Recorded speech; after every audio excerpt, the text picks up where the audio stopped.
जितना अधिक नाम जप करोगे उतना ही आपके हृदय की मलिनता नष्ट होगी। जो निर्मल सिद्ध संत हैं वो भी निरंतर नाम जप करते रहते हैं। साधन नाम सम नहीं आन, नाम के बराबर कोई साधना नहीं है। नाम में मन नहीं लगता, ना लगे आप जपते रहिए, फिर इसका प्रभाव देख लीजिए। मन तो ऐसे फंस जाएगा जैसे चींटा गीले गुड़ में फंस जाता है, उसकी टांगें फंस गई, अब वो निकल नहीं सकता। ऐसे नाम मन को फंसा लेता है। आप जपिए तो भागने दो इसको, कितना भागेगा, जाएगा कहाँ है। हमारे सिवा इसका कोई आधार नहीं है। जैसे समुद्र में जल जहाज का पंछी कितनी भी उड़ान भरे, उसे आना जहाज में ही पड़ेगा, क्योंकि उसके लिए कोई आश्रय नहीं। ऐसे ही हमारा मन कितनी भी उड़ान भरे, उसको आना हमारे ही पास पड़ेगा, क्योंकि हम ही उसके आश्रय हैं। हमारी बिना स्वीकृति के वो कुछ नहीं कर सकता। इसलिए जो लोग ये डर रहे हैं कि नाम जप करते समय मन भागता है, क्या करूं, बिल्कुल डरने की जरूरत नहीं। बहुत धैर्यपूर्वक जहाँ जहाँ जाए वहाँ से हटा के नाम में लगाओ, या जहाँ जहाँ जाए वहाँ प्रभु को देखो। अगर ऐसा भी नहीं हो रहा तो छोड़ दो, नाम पर ध्यान दो। राधा राधा राधा, ये जाएगा कहाँ, भाग के इसे आना पड़ेगा। जपत शिव सनकादि शारद नारदादि सुजान, साधन नाम सम नहीं आन। भगवान शंकर को क्या चाहिए? समस्त बोध शास्त्रों का, स्वरूप का, सिद्धियों का इन्हीं के चरणों की आराधना से होता है, देवाधिदेव महादेव की आराधना से। वो भी हरि नाम जपते हैं, वो भी भगवान नाम जप करते हैं। सनकादि को क्या, ये तो परम सिद्ध है, पर हरिशरणम हरिशरणम हरिशरणम। सरस्वती जी तो सबको बुद्धि प्रदान करती, पर ये भी नाम जप करती हैं।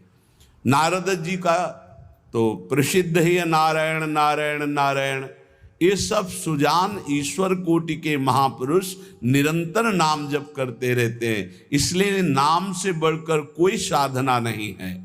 नाम के बल मिटत भीषण अशुभ भाग्य विधान। अशुभ भाग्य विधान जो हमें नाना प्रकार के दुख विपत्तियां संकट देते हैं, जो खूब नाम जप करता है उसके ऊपर किसी का प्रभाव नहीं पड़ता। विपत्तियां, अशुभ विनायक, भूत प्रेत पिशाच यक्ष राक्षस, किसी की ताकत नहीं। कुछ लोग कहते हैं कि, आप कहते हैं कि प्रेत सताता नहीं है, तो क्या प्रेत योनि नहीं है? क्या है, योनियां हैं, पर ये उनके लिए है जिनका कर्म भोग उपस्थित हो गया है। जैसे सृष्टि में सांप है, पर सबको काट लेगा क्या? उसी को काटेगा जिसका संस्कार है, कर्म भोग है। ऐसे ही हर योनियां हैं।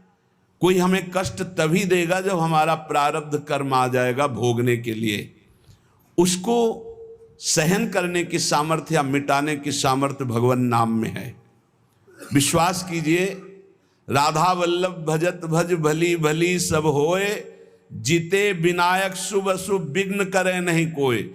विघ्न करे नहीं कोई, डरे कलिकाल कष्ट भय, हरे सकल संताप हरस हरि नाम जपत जय। जिसके मुख में नाम चलता रहता है, जो अशुभ प्रारब्ध है वो भी बहुत क्षीण होकर प्राप्त होता है। जैसे हमने कई बार सत्संग में सुनाया कि काशी में एक बहुत नाम जापक युगल उपासक रहते थे। पूज्य श्री मथुरा दास जी के श्रीमुख से सुना।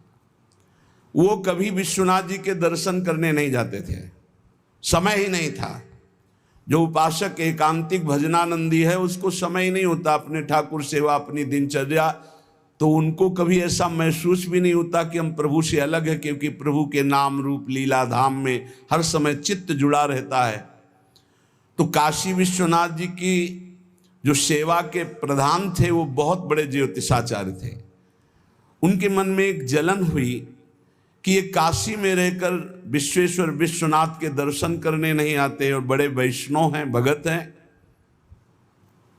तो वो समय के अनुसार तत्काल विचार करते थे। तो विचार किया उनके जीवन के विषय में, तो लिखा था कि परसों म्लेच्छ सेना आएगी और उनका सर्वनाश कर देगी।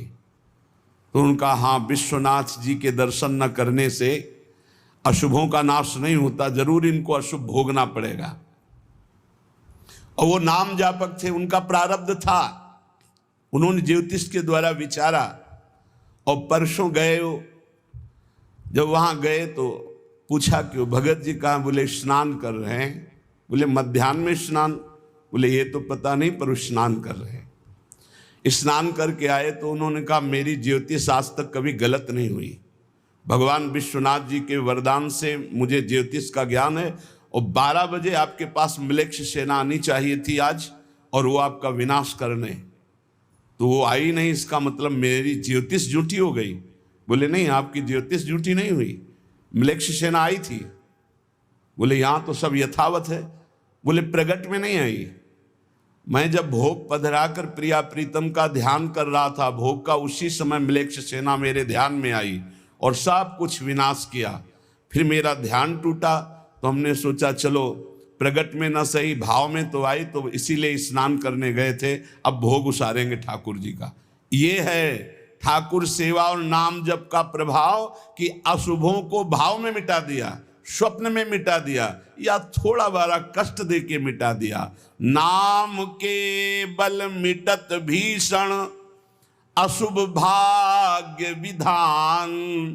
भीषण अशुभ भाग्य का विधान नाम जप से मिट जाता है। नाम बल मानो लहित सुख सहज मन अनुमान। जैसा सुख चाहिए तुम्हें, जो सुख चाहिए तुम्हें, वो तुम्हें प्राप्त होगा, केवल नाम जब बढ़ाओ। जो इच्छा करी हो मन माही, हरि प्रसाद कछु दुर्लभ नाही। जैसे बाजार में आप जो चीज चाहो ले सकते हो, पर आपके पास रुपया होना चाहिए। ऐसे ही त्रिभुवन में जो चाहो प्राप्त कर सकते हो, आपके पास भजन बल होना चाहिए, नाम बल होना। नाम बल मानो लहित सुख सहज मन अनुमान। नाम टेरत टरत दारुण विपत्ति शोक महान साधन। नाम श्रम नहीं आन। नाम के बराबर कोई साधना नहीं। जो मानो हर समय नाम रटता रहता है तो मन के इच्छा के अनुसार उसको भोगों की प्राप्ति हो जाती है। भोगों की प्राप्ति ना चाहे तो भगवत साक्षात्कार हो जाता है। भगवत साक्षात्कार भी ना चाहे तो अद्भुत प्रेम प्रकट हो जाता है। नाम का प्रभाव। नाम टेरत टरत दारुण विपत्ति शोक महान। कोई कितनी भी विपत्ति शोक में हो, खूब नाम जप करो, देखो हर विपत्ति कोहरे की तरह नष्ट हो जाएगी। जैसे सूर्य के उदय होते ही कोहरा सब विध्वंस हो जाता है, ऐसे ही नाम का जब प्रकाश उदय होगा हर दुख विपत्ति नष्ट हो जाएगी। आरत करी नर नारी ध्रुव सब रहे सुचि सही दान। नाम के परताप ते जल पर तरे पाषाण।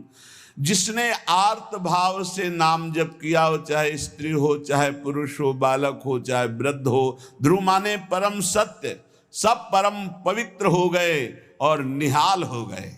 जो भगवान नाम जप किए सब आनंद मस्त हो गए।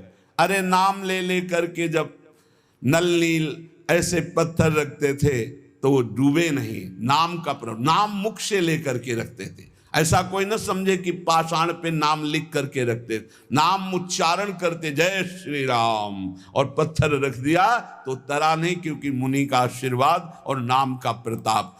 नाम बल सागर उलांघ्यो सहज ही हनुमान। हनुमान जी महाराज भगवान के चरणों का चिंतन करते हुए जय श्री राम पूरे समुद्र को लांघ गए। ये समुद्र से भी बढ़कर भव समुद्र है। अगर ठीक से नाम जप करो तो लांघना ही नहीं पड़ेगा, सूख जाएगा। नाम लेत भव सिंधु सुखाही, करहु विचार सुजन मन माही। नाम जितना जपोगे तो उसका प्रभाव होगा कि बहुत समुद्र सूख जाएगा, संसार से पार होना ही नहीं पड़ेगा, संपूर्ण संसार भगवत स्वरूप है ऐसा अनुभव में आ जाएगा।